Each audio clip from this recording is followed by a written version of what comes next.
Hi friends, എല്ലാവർക്കും സുഖമല്ലേ?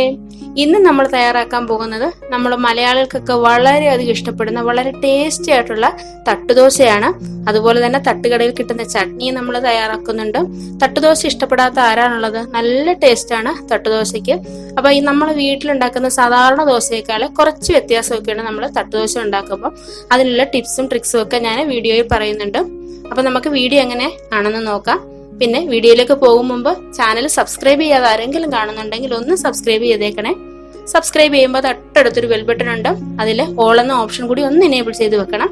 പിന്നെ ഞാനിതിന് മുമ്പ് നല്ല നല്ല വീഡിയോസ് ഒക്കെ അപ്ലോഡ് ചെയ്തിട്ടുണ്ട്. അപ്പൊ അതൊക്കെ ഒന്ന് കാണുക, നിങ്ങളുടെ അഭിപ്രായങ്ങൾ അറിയിക്കുക, ഇഷ്ടപ്പെട്ടാൽ ഒരു ലൈക്ക് ചെയ്യുക.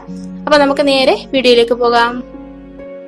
നമ്മുടെ തട്ടുദോശ ഉണ്ടാക്കാനായിട്ട് ഞാൻ 2 ഗ്ലാസ് പച്ചരി ഒരു 3-4 വെള്ളത്തിൽ നന്നായിട്ട് കഴുകി വൃത്തിയാക്കിയിട്ട് ഒരു 3 മണിക്കൂർ കുതിർക്കാനായിട്ട് വെച്ചിട്ടുള്ളതാണിത്. നമ്മൾ ഈ അരി കഴുകുമ്പോഴേ നന്നായിട്ട് വെള്ളം തെളിഞ്ഞു വരുന്ന രീതിയിൽ നമ്മൾ കഴുകിയെടുക്കണം. അപ്പൊ അതുപോലെ തന്നെ ഞാൻ ആ 2 ഗ്ലാസ് പച്ചരിക്ക് 1/2 ഗ്ലാസ് ഉഴുന്നെടുത്തിട്ടുണ്ട്. ഉഴുന്നും അതുപോലെ തന്നെ കഴുകി 3-4 വെള്ളത്തിൽ നന്നായിട്ട് കഴുകി വൃത്തിയാക്കി അരിയുടെ കൂടെ തന്നെ കുതിരാനായിട്ടൊരു 3 മണിക്കൂർ വെച്ചിട്ടുള്ളതാണ്.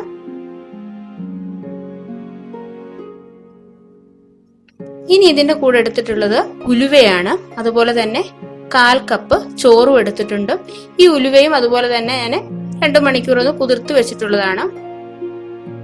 ഈ ഉലുവയും ചോറും ചേർത്ത് കൊടുക്കുമ്പോഴേ നല്ല ഒരു സോഫ്റ്റ്നെസ് ആണ് നമ്മുടെ ദോശയ്ക്ക് കിട്ടുന്നത്. പിന്നെ ചോറെടുക്കുമ്പോൾ പ്രത്യേകം ശ്രദ്ധിക്കേണ്ടത് ഒരുപാട് പശയുള്ള ചോറൊന്നും എടുക്കരുത്. അതുപോലെ തന്നെ ഒരുപാട് ചോറ് ചേർത്ത് കൊടുക്കേണ്ട ആവശ്യമില്ല. ഒരു 1/4 കപ്പ് ചോറ് മാത്രം മതി. അപ്പൊ ഇതെല്ലാം കൂടെ നമുക്ക് നന്നായിട്ടൊന്ന് അരച്ചെടുക്കണം. ആദ്യം തന്നെ ഉഴുന്നും നമ്മുടെ ഉലുവയും കൂടി ചേർത്ത് നന്നായിട്ടൊന്ന് അരച്ചെടുക്കണം. അപ്പൊ ഉഴുന്ന് ഞാൻ മിക്സിയുടെ ജാറിലേക്ക് ഇട്ട് കൊടുത്തിട്ടുണ്ട്. ഞാനിത് ഉഴുന്ന് നമ്മൾ കുതിർത്ത് വെച്ച വെള്ളത്തിലാണ് അരച്ചെടുക്കുന്നത്. അപ്പൊ നമ്മളിത് അരച്ചെടുക്കുന്നതെന്ന് പറഞ്ഞാല് നമ്മൾ സാധാരണ ദോശ അരച്ചെടുക്കുന്നത് പോലെയല്ല. അതിനേക്കാൾ നല്ല കട്ടിക്ക് വേണം, നല്ല തിക്കായിട്ട് വേണം നമ്മുടെ മാവിരിക്കാന്. നല്ല തിക്കായിട്ടിരുന്നെങ്കിൽ മാത്രമേ നമ്മുടെ തട്ടുദോശ കറക്റ്റായിട്ട് നമുക്ക് കിട്ടത്തുള്ളൂ. അപ്പൊ ഞാൻ ഫസ്റ്റ് നമ്മുടെ ഉഴുന്നും ഉലുവയും കൂടി അരച്ചെടുത്തിട്ടുണ്ട്. അതുകൊണ്ട് ഈ ഒരു കട്ടിക്കാണ് ഞാനിത് അരച്ചെടുത്തേക്കുന്നത്. നന്നായിട്ട് തന്നെ അരച്ചെടുക്കണം. ഇനി നമ്മൾ അരയ്ക്കുന്നത് നമ്മുടെ അരിയും ചോറും കൂടി ചേർത്താണ് അരയ്ക്കുന്നത്. അപ്പൊ അത് ഞാൻ അരച്ചെടുത്തിട്ടുണ്ട്.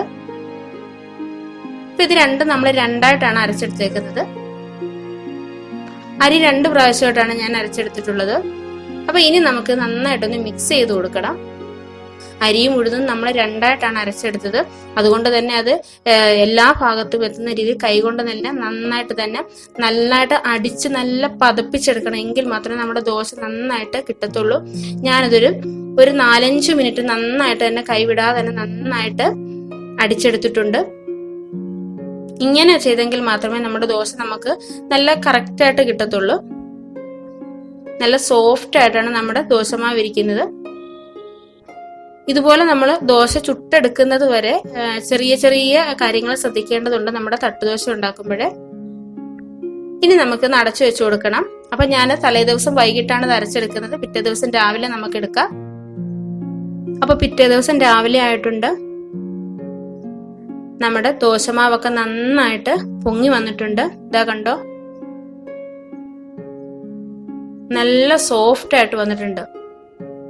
നമ്മൾ ആ കൈ കൊണ്ട് നന്നായിട്ട് അടിച്ചെടുത്തത് കൊണ്ടാണ് നമുക്ക് ഇത്രയും സോഫ്റ്റ് ആയിട്ട് കിട്ടിയത്. അതുപോലെ തന്നെ നമ്മുടെ ദോശ എന്ന് പറയുന്നത് നല്ല സോഫ്റ്റ്, വായിലിട്ടാൽ അലിഞ്ഞു പോകുന്ന രീതിയിലുള്ള ദോശയാണ്.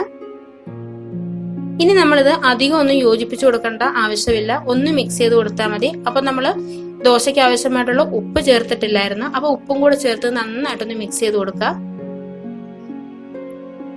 മിക്സ് ചെയ്ത് കൊടുത്ത ശേഷം നമുക്കിനി ദോശ ചുടാനായിട്ട് തുടങ്ങാം. ദോശ ചുടാനായിട്ട് ഞാൻ ദോശക്കല്ല് അടുപ്പത്ത് വെച്ച് ചെറുതായിട്ടൊന്ന് ചൂടാക്കിയിട്ടുണ്ട്. അപ്പൊ നമ്മൾ ദോശ ചുടുമ്പോൾ പ്രത്യേകം ശ്രദ്ധിക്കേണ്ട, നമ്മുടെ ദോശക്കല്ല് ഒരുപാട് ചൂടായി പോകരുത്. അപ്പൊ നമ്മുടെ ദോശ കറക്റ്റായിട്ട് നമുക്ക് കിട്ടത്തില്ല.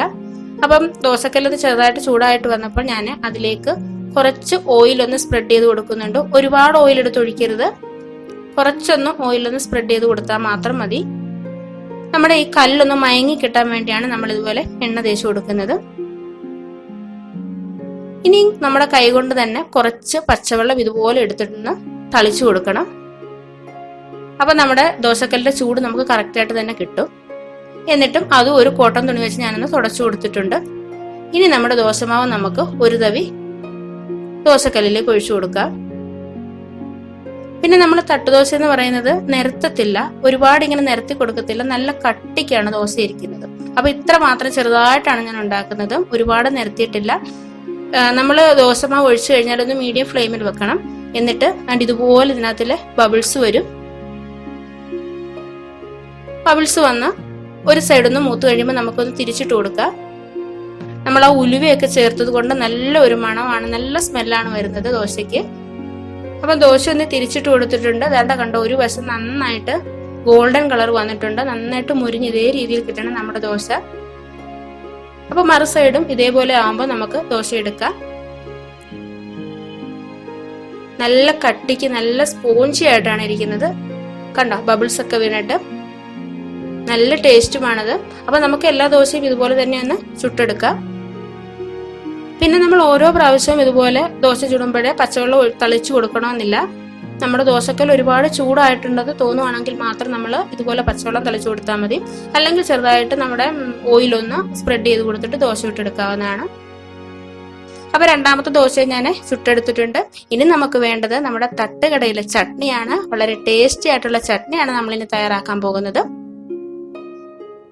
അപ്പൊ ചട്നി തയ്യാറാക്കാനായിട്ട് ഞാൻ കുറച്ച് തേങ്ങ എടുത്തിട്ടുണ്ട്.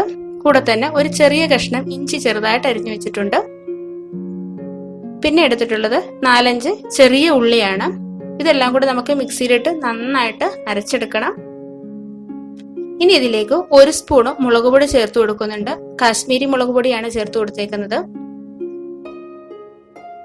കൂടെ തന്നെ കുറച്ച് കറിവേപ്പിലയും കൂടി ചേർത്ത് കൊടുക്കാം. ഈ കറിവേപ്പിലയും കൂടി ചേർത്ത് അരച്ചെടുക്കുമ്പോഴാണ് നമുക്ക് ആ തട്ടുകടയിലെ അതേ ടേസ്റ്റിലുള്ള ചട്നി നമുക്ക് കിട്ടുന്നത്.